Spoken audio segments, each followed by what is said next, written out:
मात की बातन में ले डलिया हाथन में कुमार चलो रोए मात की बातन में।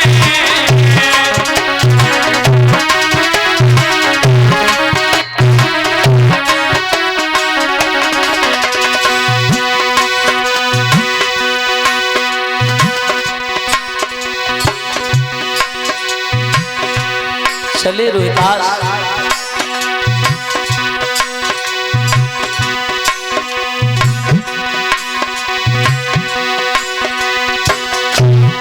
पहुंचेगा फूल बाग के पास मात की मातन में लडलिया हाथन में कुमार चलो रोहितास।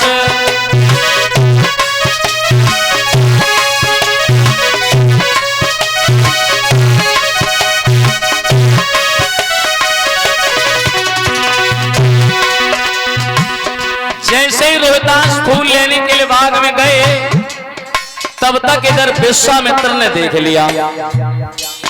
रोहितास तुम बाग में पहुंच गए, हम ऐसे हार थोड़े ही नहीं माने। जब तक तुम लोग अपनी हार नहीं मानोगे हम तुम्हें छोड़ेंगे नहीं। चलो तुम बाग में आ गए, हम भी तुम्हारे पीछे पीछे आ रहे हैं। विश्वामित्र एक काले सर्प बन करके और फुलवारी में जाकर के घुस गए। अब रोहितास ने देखा है कि बहुत सुंदर फूल खिला हुआ था। फूल एक खिला हुआ तब सियर छिपा हुआ लागी है मन में मारी असर। पहुंचेगा फूल बाग के पास मात की मातन में लडलिया हाथन में कुमार चलो रोहितास।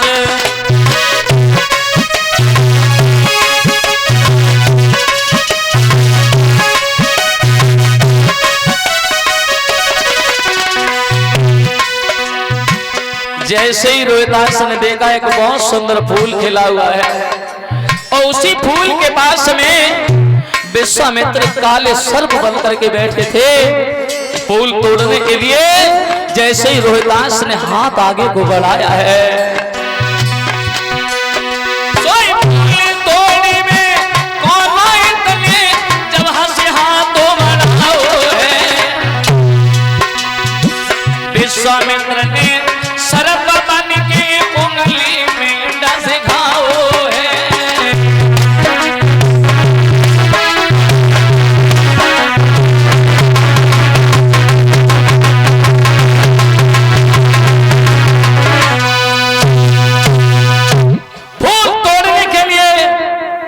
जैसे ही रोहितास ने हाथ आगे बढ़ाया है तो विश्वामित्र ने काले सर्प बन करके रोहितास की उंगली में डस दिया। और जो सर्प ने रोहितास को डसा है अब रोहितास जमीन पर गिर गए हैं और फड़फड़ाने लगे हैं। शरीर में जैसे जहर फैला तो रोहितास की सांसें निकल गई। रोहितास वहीं पर खत्म हो गए।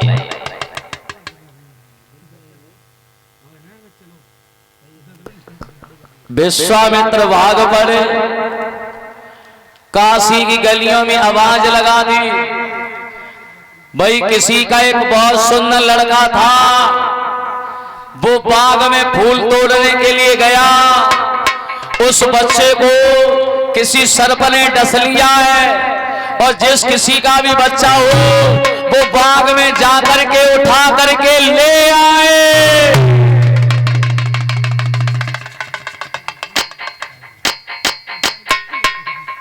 रानी तारा ने जैसे सुना है सोचने लगी है कि मेरा ही लड़का फूल लेने के लिए गया था और ऐसा लगता है कि मेरे बच्चे को किसी सर्प ने डस लिया है। भोजन बना रही थी, दुखियारी ने भोजन बनाना बंद कर दिया और खड़ी भई जैसे चलवे को तैयार भई तब तक ब्राह्मण ने रानी तारा को रोक लिया। ओ तारा, ओए रुक जा। ये भोजन छोड़ करके कहां जा रही हो? बोली महाराज हमारे बच्चे को किसी सर्प ने डस लिया है, मैं अपने बच्चे के पास हूं। ब्राह्मण ने जवाब दिया डस लिया है? अरे डस लिया है मर थोड़ा ही नहीं गया होगा।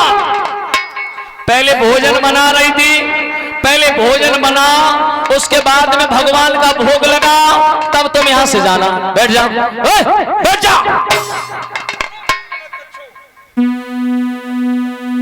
बैठ गई दुखियारी। रोते रोते उस मैया ने भोजन बनाए हैं, जो आंखों से आंसू निकल रहे हैं और गालों पर लकीर बनाते हुए जमीन में समा जाते हैं।